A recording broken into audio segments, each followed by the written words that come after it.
আম এবং নিম, এই দুই যে যার স্থানে অত্যন্ত বিশেষ, অত্যন্ত শ্রেষ্ঠ।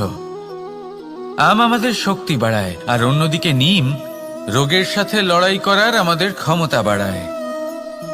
এবার আম অত্যন্ত মিষ্টি হয় আর নিম অত্যন্ত তিক্ত। তাই এই কারণে কি নিমের নিরাশ হওয়া উচিত বা নিজেকে ঘৃণা করা উচিত? তার স্বাদ তিক্ত? কখনোই নয়। দেখুন, নিম তিক্ত, এতে নিমের কোনো দোষ নেই। দোষ হলো জিহ্বার, যে মিষ্টি পছন্দ করে, তিক্ত পছন্দ করে না।